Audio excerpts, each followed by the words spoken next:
자, 9월 11일 주일 예배 오신 모든 분들을 주님의 이름으로 환영합니다. 오늘도 주님께서 신령한 은혜와 축복으로 함께 해주실 줄 믿습니다. 다 같이 묵상으로 기도드리겠습니다.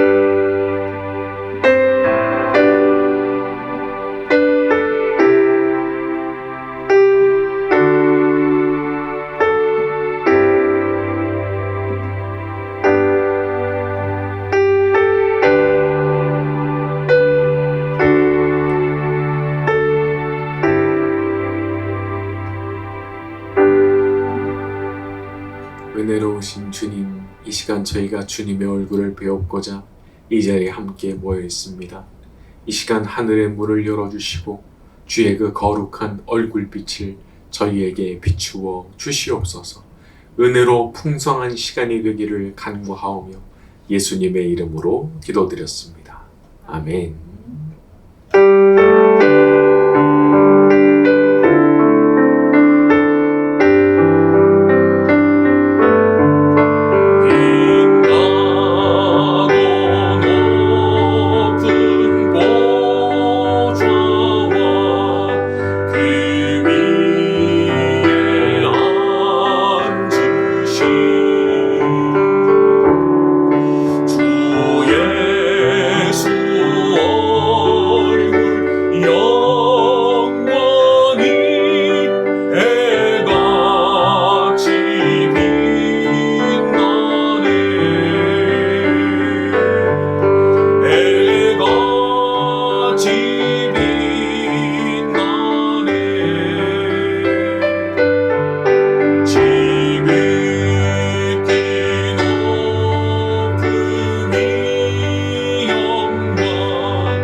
참회의 기도를 드리는 시간 가지겠습니다. 저희 모든 죄악과 허물을 고백하오니 주의 보혈로 덮으시고 씻어 주시옵소서. 다 같이 통성으로 기도드리겠습니다.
사랑하는 주님, 이 시간 저희의 모든 죄악된 것과 허물진 것들을 주님 앞에 아뢰었습니다.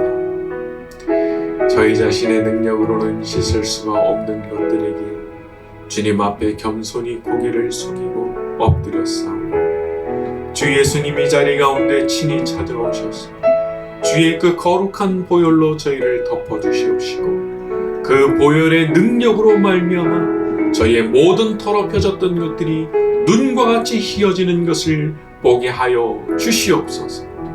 예수님의 이름으로 기도드렸습니다. 아멘. 우리 교동문 시편 같이 낭독합니다. 여호와께서 다스리시나니 땅은 즐거워하며 허다한 섬은 기뻐할지어다. 구름과 흑암이 그를 둘렀고 의와 공평이 그의 보좌의 기초로다. 불이 그의 앞에서 나와 사방의 대적들을 불사르시는도다.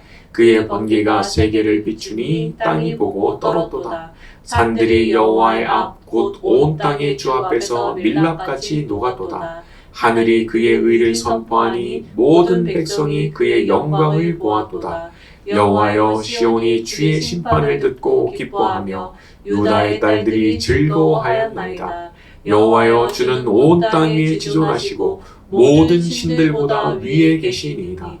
여호와를 사랑하는 너희여, 악을 미워하라. 그가 그의 성도의 영혼을 보존하사 악인의 손에서 건지시느니라. 의인을 위하여 빛을 뿌리고 마음이 정직한 자를 위하여 기쁨을 부리시는도다. 아멘.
말씀을 듣는 가운데 역사하셔서 주의 음성이 들려오는 시간 되게 하여 주시옵소서. 다같이 동성으로 기도합니다.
음성조차도 반갑고 나의 생명과 나의 참 소망은 오직 주 예수 뿐일세.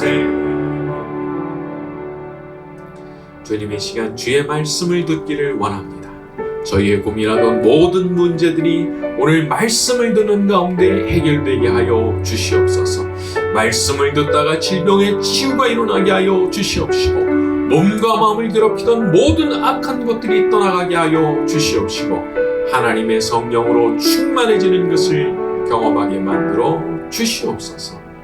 예수님의 이름으로 기도드렸습니다. 아멘. 광고 말씀드리겠습니다. 러시아와 우크라이나 전쟁 속히 종식될 수 있도록 기도를 부탁드립니다. 그리고 윤호노 선교사님의 기도 편지가 게시판에 부착이 되어 있고요. 추석 명절 모든 가족들이 주님 안에서 평안하고 즐거운 기간이 되시기를 기도드리겠습니다. 교회에 필요한 일꾼들인 기도자, 전도자, 헌금자, 예배 참석자를 위해서 기도해 주시고 박영웅, 최영민, 윤은호 선교사님 위해서 또 에어원과 월드비전 위해서도 기도해 주시면 감사하겠습니다. 지난 시간에 우리는 5번째 나팔 재앙, 황충의 재앙을 다루고 있었습니다. 그래서 사탄이 열쇠를 받아서 무정행을 여니까 거기서 황충의 모습을 한 악령들이 이제 튀어나왔다고 했죠. 자, 오늘은 거기에 이어지는 내용입니다. 요한계시록 9장 11절로 갑니다. 그들에게 시작. 그들에게 왕이 있으니 무정행의 사자라. 히브리어로는 그 이름이 아바돈이요 헬라어로는 그 이름이 아볼론이더라. 자, 황충의 형상을 한 악령들에게 왕이 있었는데 히브리어로는 아바돈이고 헬라어로는 아볼론이었다라는 겁니다. 자, 학자들은 이 단어들이 모두 파괴한다라는 뜻을 가진 동사에서부터 파생된 단어라 그렇게 봅니다. 말하자면 파괴자 이제 이런 뜻이 되는 거죠. 뭐 이외에도 또 다른 견해가 없는 건 아닙니다. 그리스 신화에 나오는 아폴로를 의미하는 거다 뭐 그런 견해도 있기는 해요. 그런데 좀 더 이제 파괴자라고 하는 쪽이 좀 더 이제 유력한 견해가 된 것 같습니다. 자, 12절로 갑니다. 첫째 화는 시작. 첫째 화는 지나갔으나 보라 아직도 이후에 화 둘이 이르리로다. 자, 이전에 8장 13절에서 독수리가 날아가면서 화가 있을 것이다 말을 했는데 이 5번째 나팔 재앙이 첫 번째 화였고요. 이제 6번째와 7번째 나팔이 남아있는데 이것이 바로 화 둘이 남아있는 거다. 이제 그런 뜻으로 보시면 되겠습니다. 자, 우리 13절로 갑니다. 여섯째 천사가 시작. 여섯째 천사가 나팔을 불매 내가 들으니 하나님 앞 금제단 네 뿔에서 한 음성이 나서. 자, 6번째 나팔을 부니까 하나님 앞 금제단 네 뿔에서 한 음성이 났다라고 되어 있죠. 자, 이전에 나왔던 대로 그 하나님의 그 금제단을 생각을 해보면 성도들의 기도가 향로에 담겨서 올라가던 곳이기도 하고 또 순교자들의 영혼이 하나님 앞에서 억울함을 호소하던 그런 이제 장소가 되죠. 근데 거기서부터 음성이 나와서 결박한 네 천사를 풀어주라 이렇게 명을 내리는 것은 이번 재앙도 역시 이 순교자들의 억울함을 풀어주시는 조치고 억울하게 고통당한 모든 성도들에게 원한을 풀어주시는 조치라 그렇게 볼 수가 있는 겁니다. 자, 시편 14편에 보게 되면 어리석은 자는 마음에 이르기를 하나님이 없다 그렇게 말한다고 얘기를 했어요. 하나님이 없다. 어리석은 자가 말을 하기를 하나님 없다. 야, 이 바보들아, 하나님이 어딨냐? 신이 어딨냐? 그렇게 말을 한다는 거예요. 자, 그런데 그런 식의 생각을 가지게 되잖아요. 사람이 신이 어딨어? 이런 식의 생각을 가지면은요, 정말 못할 짓이 없는 겁니다. 왜냐하면 천벌이 없다고 생각하니까. 천벌이 내리면 무섭잖아요. 그러니까 두려움이 있어서 그렇게 못하는데 천벌이 아예 없다고 생각하니까 진짜 천벌 받을 만한 짓을 뭐 마음대로 하면서 사는 겁니다. 자, 그런데 오늘 우리가 읽은 이 성경을 보게 되면은 천벌이 있죠. 천벌이 있는 겁니다. 그래서 사람이 마음대로 악하게 살아도 되는 게 아닙니다. 왜냐하면 다 그 대가를 하나님께서 치르도록 이렇게 다 섭리를 해 가시기 때문에 그런 거죠. 자, 그러니까 영적으로는 물론이고 또 육적으로도 이 땅에 사는 동안 자기 자신이 저지르는 그 모든 악행들로 인해서 그 악인들은 스스로가 고통당하게 되는 거예요. 스스로가. 이사야 57장 21절 내 하나님 말씀에 악인에게는 평강이 없다 하셨느니라. 평강이 없다는 거예요. 육신적인 쾌락과 재미 뭐 실컷 누릴지 모르겠어요. 하지만 그 마음이 이미 지옥인 겁니다. 그 마음이. 평강이 아예 없다는 거예요. 그뿐입니까? 여기 보니까 하나님께서 어느 날이 이르면은 이제 심판을 집행하시잖아요. 심판을 하시는 그날이 또 온단 말이에요. 자, 혹시라도 너무 억울한 일을 당하거나 하신 분들이 있으시다 그러면 잊지 마세요. 하나님께서 그 사연이 어떤 사연인지 너무 잘 알고 계시는 거예요. 그 하나님께서 그 억울한 내용을 모르시는 게 하나도 없는 겁니다. 그래서 언젠가 때가 이르잖아요. 때가 이르게 되면 하나님께서 그거를 다 갚으시는 겁니다. 나의 그 억울한 사연, 나의 그 원통한 사연, 하나님께서 다 갚아주신다. 그러니까 내가 막 복수해야 되겠다. 내 손으로 내가 복수를 하리라. 내 손으로 갚아주리라. 그런 생각 안 하셔도 좋아요. 그리고 안 하시는 게 좋아요. 왜냐하면 그런 생각을 품고 살면 자기 자신이 괴로워지기 때문에 그렇습니다. 사람이 복수의 마음을 품고 살면은요, 그것 자체로 너무 불행한 사람이 되는 겁니다. 왜냐하면 늘 마음이 불행할 수밖에 없어요. 밤낮 그 원수를 생각하잖아요. 그 원수를 밤낮 생각하니까 마음이 행복해요? 불행하죠. 불행해질 수밖에 없는 거예요. 그래서 우리가 하나님께 모든 것을 맡기고 나는 그냥 다 잊고 삽니다. 그렇게 말씀드리는 거예요. 저는 하나님께 다 맡기고요. 저는 그냥 다 잊어버리고 살겠습니다. 그렇게 살아가는 거란 말이에요. 그래서 다윗도 신하들이 사울을 이번 기회에 그냥 죽여버리자 말을 했을 때도 그냥 둬라. 그렇게 말한 이유가 그런 거예요. 하나님께서 알고 계시고 하나님께서 갚으실 것이기 때문에 내가 굳이 그렇게 손대고 싶지 않다 말한 겁니다. 자, 그리고 어느 날 전혀 생각지도 않았던 지점, 기대하지도 않았던 지점에 사울이 나가서 아주 비참하게 죽음을 맞이하게 되죠. 자, 하나님의 심판이라고 하는 것은 늦어 보이지만 늦지 않고요. 허술해 보이지만 허술하지가 않은 겁니다. 그래서 악을 행하면서 살면 그 악이 다 자신에게 돌아가게 하시는 것이 하나님의 섭리예요. 자, 그렇다면 반대편도 존재하겠죠? 하나님께서 내리시는 상이 있는데 그 상도 늦어 보이지만 늦지 않게 도착하고요. 허술해 보이지만 전혀 허술하지 않게 나한테 주어지게 되는 겁니다. 나를 이렇게 해가지고 빠뜨리신다든지 그런 게 전혀 없는 거예요. 상 받을 일을 하잖아요. 그러면 하나님께서 분명히 당신의 때가 이르면 그 상을 갚아주신다고요. 그 상을 내려주신다고요. 우리가 그런 믿음을 가지고 살아가고 있는 겁니다. 물론 절대적인 기준에서 보자면 부족할 수 있습니다. 내가 그렇게 완벽하지 않으니까. 자, 하지만 그래도 내가 진심으로 하나님을 생각하면서 선을 베풀었습니까? 그래도 내가 하나님 생각하면서 잘 참으려고 하고 인내하려고 그러고 용서하며 살려고 하고 또 사랑하면서 살려고 그렇게 애를 썼습니까? 하나님께서 그 모든 것을 기억하시고 반드시 하나님의 때에 그것을 넘치는 축복으로 갚아주실 줄 믿습니다. 자, 우리 14절부터 16절로 갑니다. 나팔 가진 시작. 나팔 가진 여섯째 천사에게 말하기를 큰 강 유브라데에 결박한 네 천사를 놓아주라 하매 네 천사가 놓였으니 그들은 그 년 월일시에 이르러 사람 3분의 1을 죽이기로 준비된 자들이더라. 마병대의 수는 2만 마리니 내가 그들의 수를 들었노라. 자, 14절에 큰 강 유브라데. 자, 유브라데 강이라고 하는 것은 아수르나 바벨론이나 페르시아나 이런 외국들이 이렇게 이스라엘로 진격을 해서 들어갈 때 침공을 할 때 반드시 건넜어야 했던 그런 지역이라고 해요. 그래서 이것이 이제 어떤 것을 상징하느냐 하면 전쟁을 상징하는 거라고 봅니다. 전쟁. 거기서부터 이제 전쟁이 시작되는 거죠. 자, 그런데 거기에 누가 결박이 되어 있었느냐? 그 강에 누가 결박이 되어 있었느냐? 네 천사가 심판을 수행하기로 이렇게 예정되어 있는 천사가 4명이 거기에 이제 묶여 있었는데 풀어주라는 명이 떨어졌다는.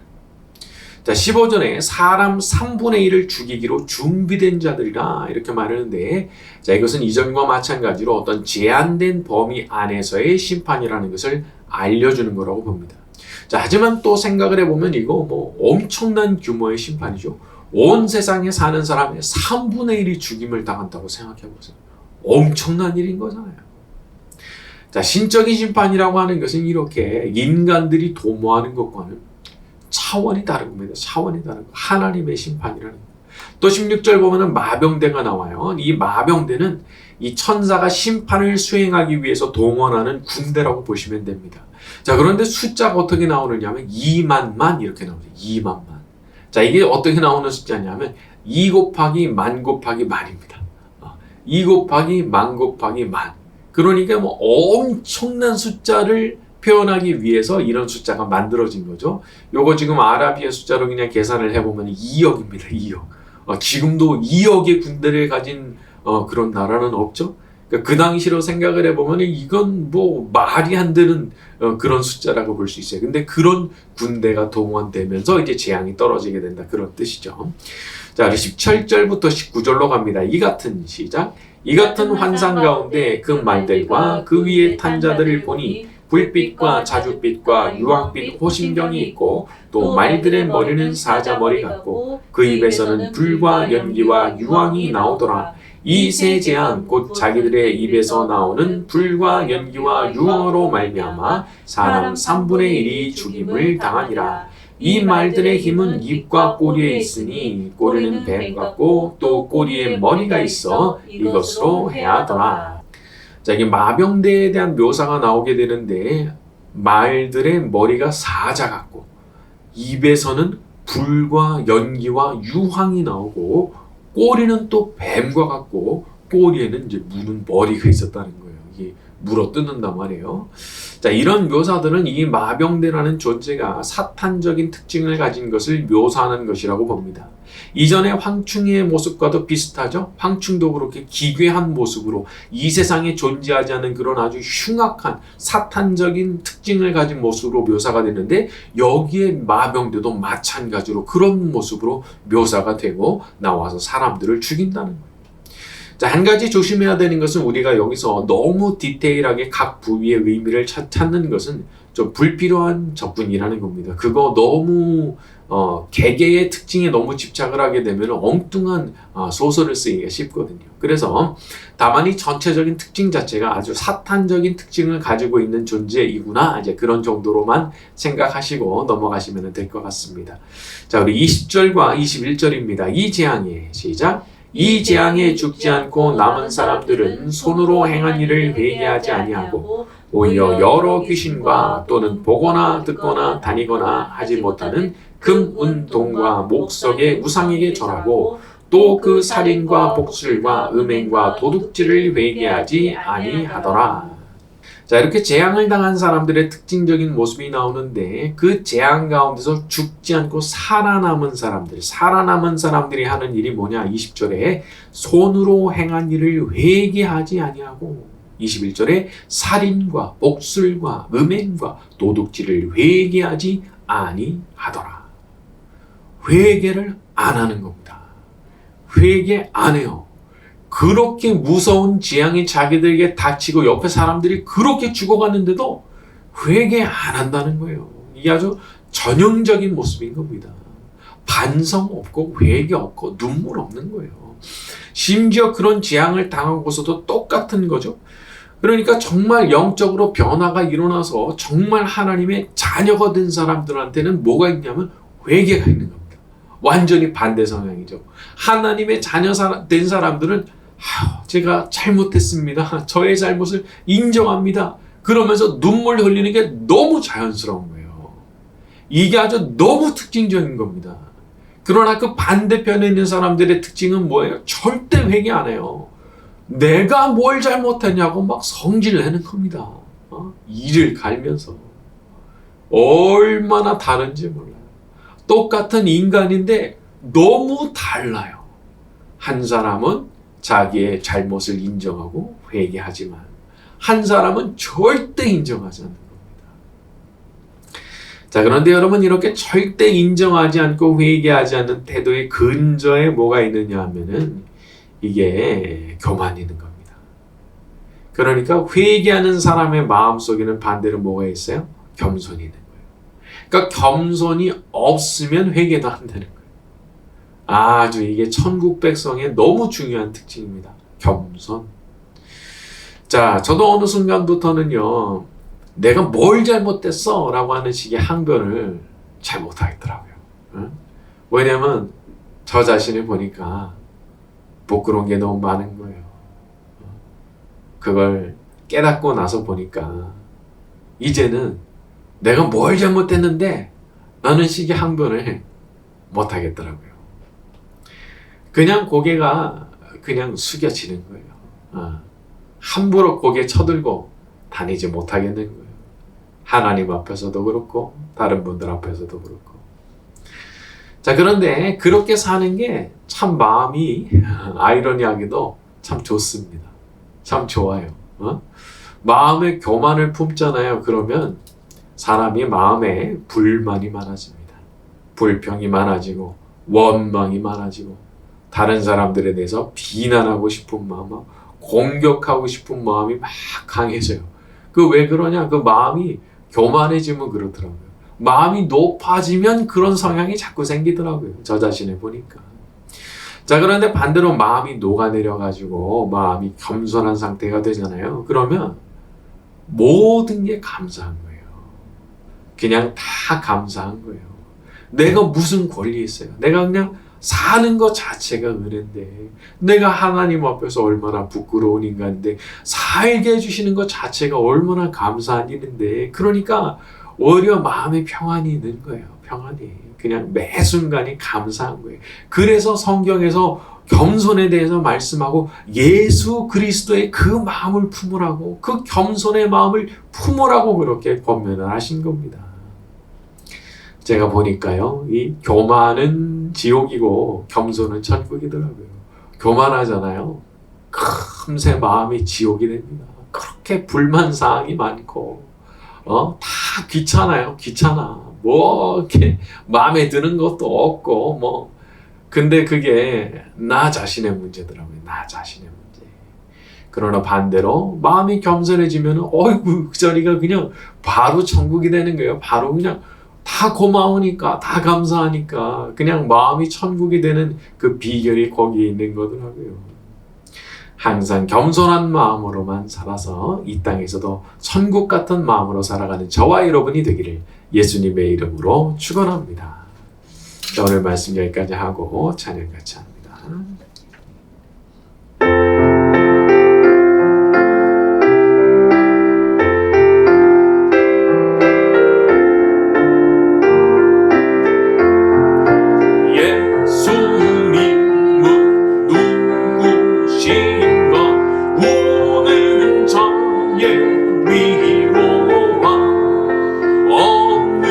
자의 동성이며 선한 자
되시네.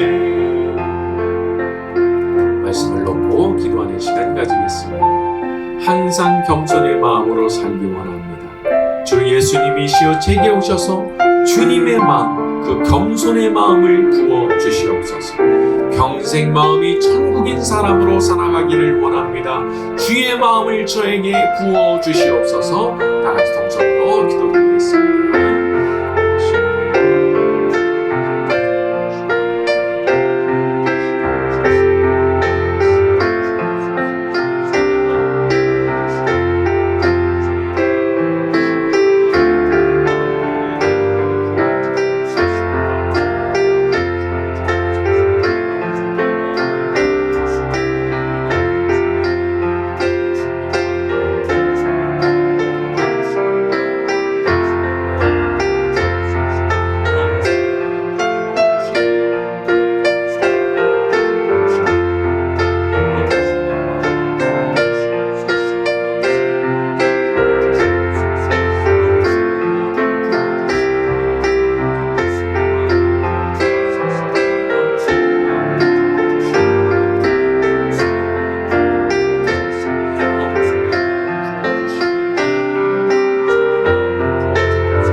주님은 모든 왕의 왕이시며 심판하실 주님 되시고 우리의 영광이 되어주시는 줄로 믿습니다.